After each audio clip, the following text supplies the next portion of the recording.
Hey, good morning. Welcome to Pro Trader Strategies. My name is Eric Wilkinson, and this is Spotting the Trade. We're going to get you what you need to know before you go, and that's going to start out with talking about the economic data, see how that impacts the overall markets, maybe sprinkle in some geopolitical fodder to round off that analysis, and then talk about some option strategies we could implement into our portfolio based on those assumptions we come up with. Before you go, smash that like button, hit the subscribe, and make sure you got that bell lit up because the bell will tell you when I come in unannounced like these videos. So across the pond, overnight, not a whole lot of economic data. We got the CPI numbers coming in, Consumer Price Index, kind of giving us a gauge of inflation, slightly lower than expected, coming in at 7.4%, expected to be 7.5%.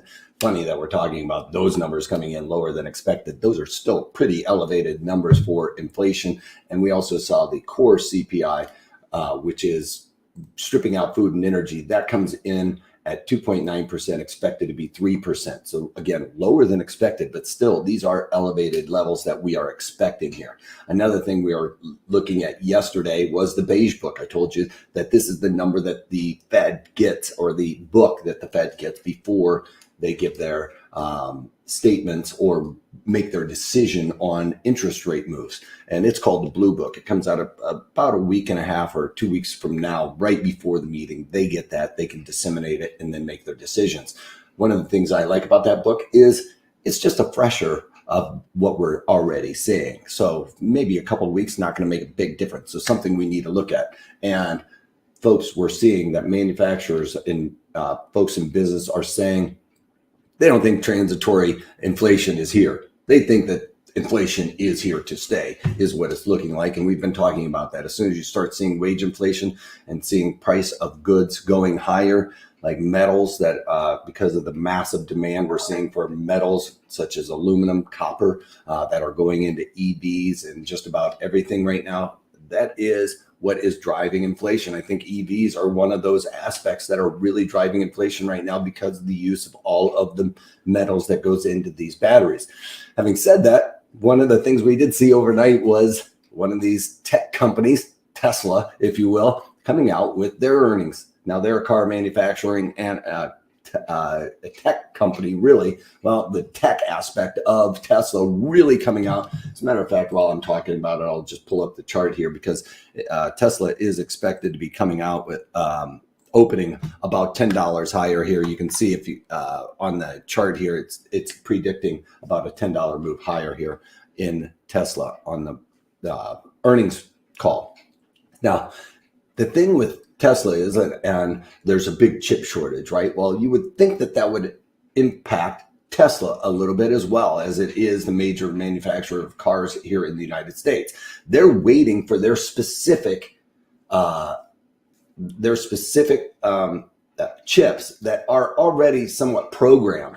Now, one of the things with Tesla is the fact that Tesla has the ability to actually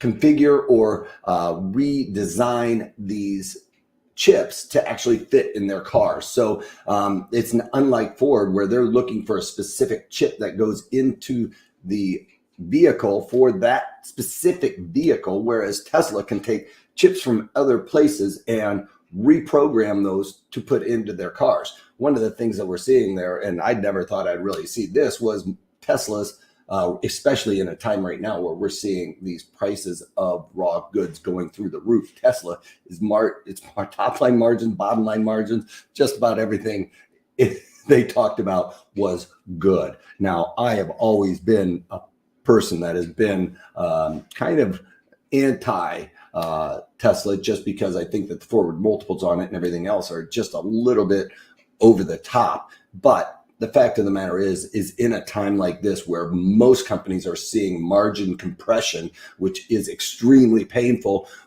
Tesla is seeing margin expansion, which is just absolutely mind-boggling in a time where we're seeing these types of prices go higher. So Tesla, while I've been not the biggest backer of Tesla, it's kind of crazy to see how well they're running this company right now. So I would not be fading Tesla in the near future, especially after that after their earnings call there. All right, Crude oil. Yesterday, we saw some buoyancy here on the 50-day simple moving average. Well, another thing we did see was crude oil inventories. We saw almost a massive drawdown to the point of the massive build we saw the week before, which basically completely offset one another. It just seems like these oil inventory numbers are all over the place these days. I don't know how strong they can be with what was I saying there? These economic, I don't know how much credence we can give the crude oil inventory numbers right now. It just seems like they are all over the place when we're releasing inventories and all of that stuff. It just seems like it's a real back and forth move. Eric, yes, Eric, and the building of the new battery site in Texas. Yes, Tesla's building batteries there as well. Yes, with all of that said, it's amazing that the amount of metal that goes into these batteries, and we know metal prices are going through the roof. From a year ago to today, aluminum prices have almost doubled. If we're looking at why aluminum prices have doubled, well, for one, it is batteries, it is automobiles, and it's these chips. As a matter of fact, it's the solder that goes into these chips that they're having a lot of difficulty finding. So a lot of headwinds involved with the manufacturing of these batteries and the EVs. So while I would have expected the EVs to suffer a little bit here on margin compression, it doesn't seem to be the case here. At least he's able to pass those higher prices on to consumers. Bonds, we got a little bit of a bounce yesterday. I don't think it's going to be able to be sustainable here, folks. I think we might get a little bit more, but again, this is the opportunity to look at covered calls and things of that nature when we're trying to trade bonds. All right.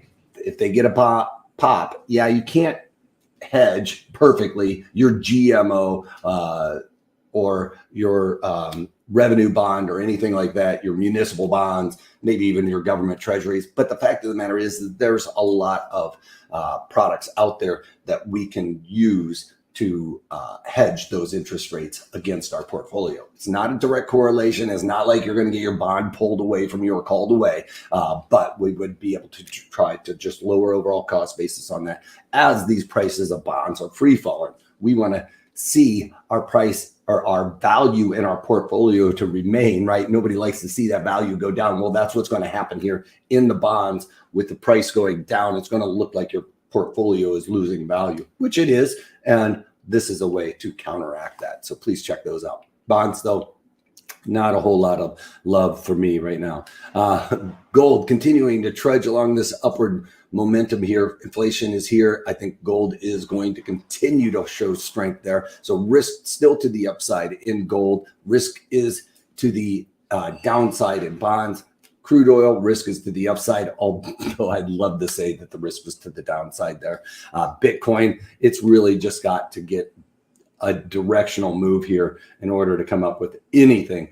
But I would say if I had to lean towards a directional area that I would not want to have the risk involved, that would be to the upside. I would not want risk to the upside in Bitcoin. All right.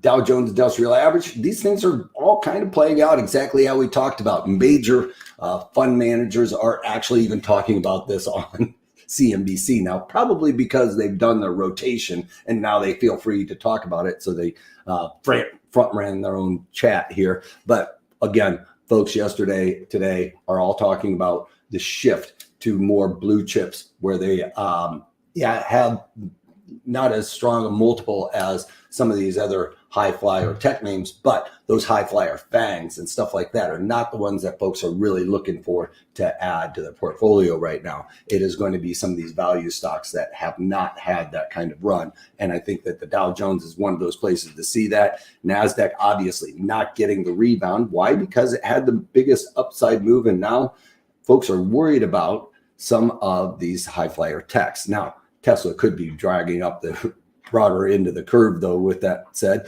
and E-mini S&P is making that recovery a little bit better.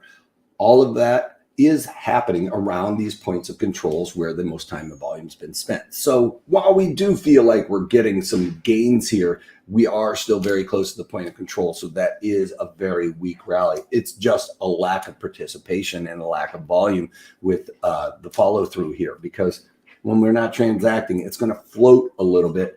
Feel like if you're on the sidelines watching that it's a lot of volatility, but at the end of the day, it's really just folks kind of lackadaisically trading in and around those areas. And we can see overnight inventory got very long, no real look to get out of it, especially with some of the earnings that we've been seeing. Not too bad. I mean, I was expecting a lot worse earnings coming through this season here, but we're seeing with like Tesla and some of these other folks doing very well. That said, crude oil back up here. So crude oil, again, would say the risk is to the upside here. Risk is going to be kind of iffy here in the equities. Covered calls, selling puts is something I would look to do in opportunities where we can take advantage of high implied volatility. All right, folks, that's all I got for you guys. Later on this afternoon, I'm going to be joining as a guest speaker with Steve Bigelow. So we're going to be talking about volatility and how that affects our options. So please check that out. Go to protraderstrategies.com. Don't forget to smash the like button and subscribe with the bell so you can catch these unannounced videos. All right. If you can't take that, take it easy.